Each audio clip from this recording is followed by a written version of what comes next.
amri wa uqdatan min lisani yafqahu qawli. Yang saya hormati dan selamat siang bagi kita semua. Yang saya cintai rekan-rekan media cetak dan elektronik, di mana saya pernah bersama dengan teman-teman ini 12 tahun. Ini saya Bapak Suroto. Benar Pak ya? Benar Pak Suroto ya? Ini benar Pak Suroto ya Pak? Tolong dijawab Pak. Betul Pak. Nah, jadi jangan nanti ada persepsi ini Suroto yang lain. Pak Suroto ini adalah saksi pertama yang menemukan almarhumah Vina dan almarhum Eki di flyover Talun, Cirebon, Provinsi Jawa Barat. Begitu Pak ya? Betul Pak. Karena itu kami berkepentingan untuk menghadirkan beliau kembali dalam pengertian memberikan statement, karena beberapa minggu yang lalu pernah statement di media melalui Zoom, tidak dalam rangka preskon langsung seperti ini. Oleh karena berita ini mulai bias, menyasar kemana-mana, maka saya berkomunikasi dengan Pak Suroto selaku klien saya. Maka akhirnya Pak Suroto bersepakat dengan saya untuk datang dan berbicara langsung di depan media cetak elektronik nasional. Betul Pak ya? Betul Pak. Kenapa? Karena informasi yang beredar saat ini menurut kami ada upaya penggiringan opini bahwa kematian almarhumah Vina dan almarhum Eki bukanlah pembunuhan, bukanlah pemerkosaan, bukanlah ruda paksa, tapi kecelakaan tunggal atau kecelakaan lalu lintas dalam pemahaman umum yang normatif atau universal. Karena itu, untuk membantu penegak hukum, apakah polisi, apakah kejaksaan, apakah kehakiman, dan juga para lawyer, juga para korban, keluarga almarhumah Vina dan almarhum Eki, maka Pak Suroto kita hadirkan agar kita dengar keterangan beliau yang sesungguhnya dan seperti apa. Dan semua keterangan yang akan disampaikan oleh Pak Suroto dapat dipertanggungjawabkan. Benar Pak ya? Betul sekali Pak. Inilah kalau kita lawyer yang bukan ingin klien kita itu kita gendong-gendong kemana-mana, sehingga kita bawa kemana-mana media, akhirnya kata-katanya jadi berubah dan kadang tidak konsisten. Karena itu saya hanya menampilkan klien kami ini dari Radulofong itu di saat-saat yang urgent saja, termasuk hari ini. Dan kalau ada media lain yang akan mengundang yang bersangkutan, saya akan dampingi agar dia memberi keterangan yang real, bukan rekayasa. Kemudian ada saudara bahwa dalam 3 minggu terakhir saya menyaksikan adanya perdebatan, adanya diskusi, adanya dialog yang menurut saya dialog ini mengarah kepada satu pemikiran di mana seolah-olah kematian almarhumah Vina dan Eki bukanlah kematian karena pembunuhan dan atau pemerkosaan, tapi kecelakaan lalu lintas. Kami tidak mengatakan bahwa keterangan kami ini benar 100%. Tapi berdasarkan pendekatan hukum yang saya pelajari, berdasarkan koordinasi dan komunikasi saya dengan para ahli dari berbagai penegak hukum, termasuk polisi, aktif dan yang sudah purnawirawan, bahkan jenderal. Begitu juga dengan jaksa, baik yang masih aktif maupun yang sudah purnawirawan, juga jenderal ketika dia itu menjabat di Kejaksaan Agung. Juga oleh para akademisi, profesor dan doktor, bahkan hakim. Nah, bahwa saya sampaikan, pertama, bahwa run law firm yang saya pimpin bersama dengan tim kami, Saudara Rahmat, Saudara Wafi, Saudara Adrizal, Saudara John Rafri, bahkan Ibu Elianeti. Dan hasil koordinasi saya dan konsultasi saya dan komunikasi saya dengan Pak Suroto, kami berkeyakinan bahwa almarhumah Vina dan almarhum Eki dibunuh dan diperkosa. Ini keyakinan kami. Tentu landasan hukumnya adalah presumption of innocence. Maka menjadi heran bagi saya kalau ada seorang pengacara yang sekarang misalnya sedang mengajukan PK terhadap Saka Tatal di PN Cirebon. Saya heran, kok ada ya pengacara yang masih mengatakan bahwa Peggy dibebaskan karena dia bukan pelaku pembunuhan. Ini menurut saya sesat dan menyesatkan. Adalah putusan yang bersifat formil dan administratif, serta tidak ada dalam amar putusan yang mengatakan bahwa Saudara Peggy Setiawan bukan pelaku pembunuhan. Nah, karena itulah Run Law Firm yang saya pimpin melaporkan dan atau mengadukan Hakim Eman Sulaiman ke Komisi Yudisial Republik Indonesia selaku pengawas eksternal dan melaporkan kepada Badan Pengawas Mahkamah Agung selaku pengawas internal. Sehingga kalau ada yang mengatakan kepada saya tidak ada kewenangan kami sudah lihat tugas dan pokok dan fungsi tupoksi dari KY dan Bawas Mahkamah Agung.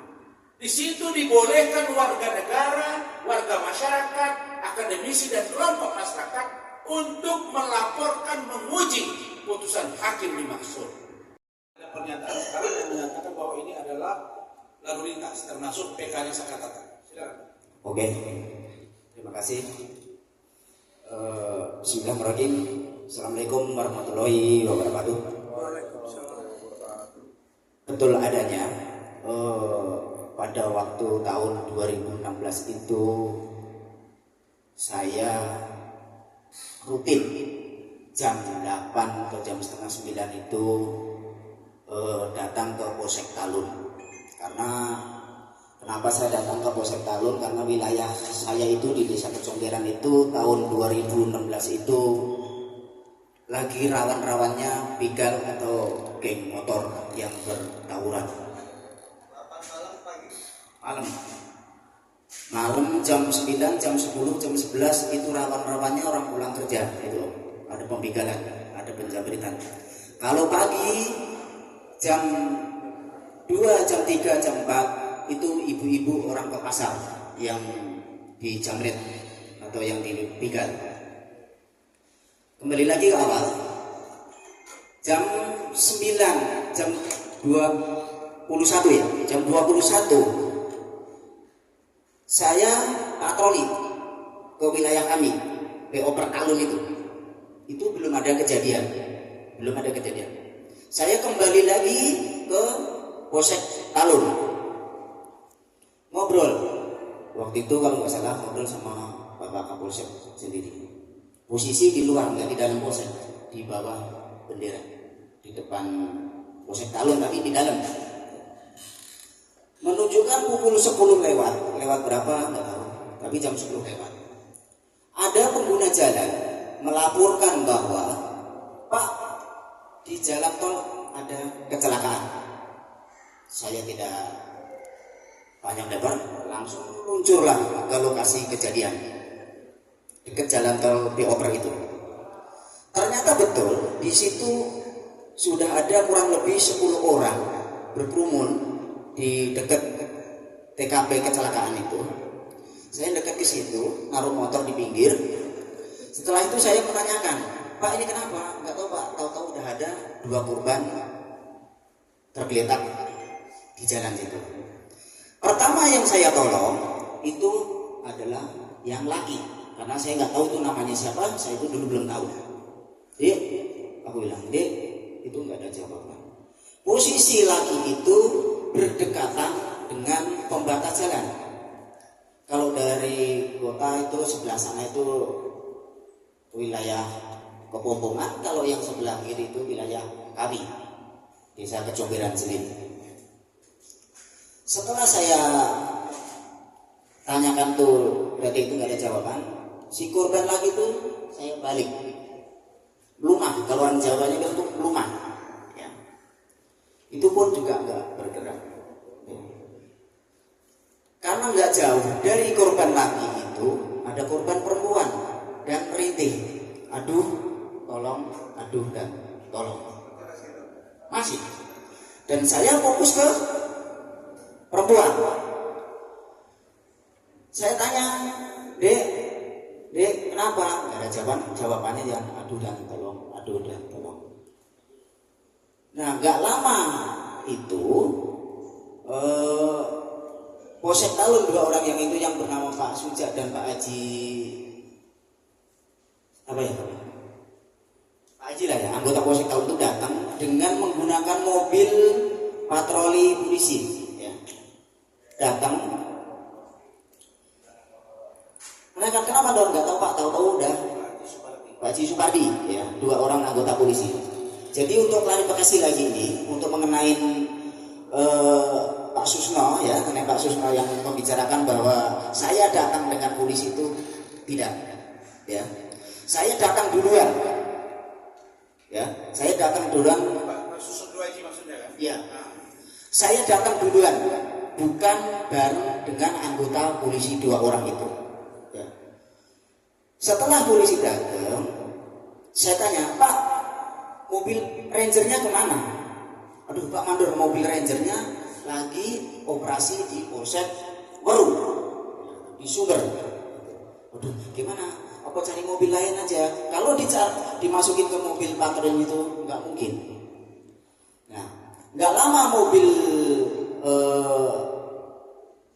ranger itu datang. Yang dinaikkan dulu itu korban itu yang laki-laki dulu dinaikkan ke mobil ranger.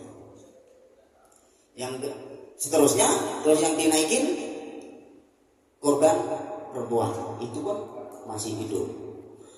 Dan untuk klarifikasi kembali sebelum korban itu dinaikkan, waktu itu si korban perempuan itu pakai rok, ya.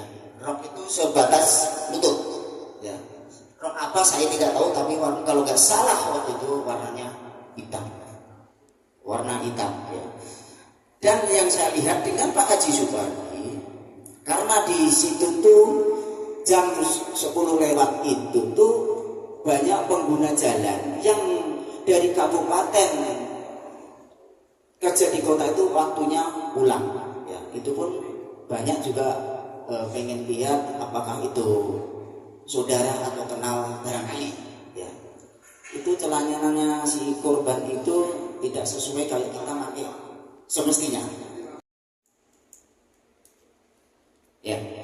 Emang betul di tiang dari ujung ketemu ujung itu ada 8 tiang, tapi dari ujung ketemu jembatan yang tengah itu cuma ada 4.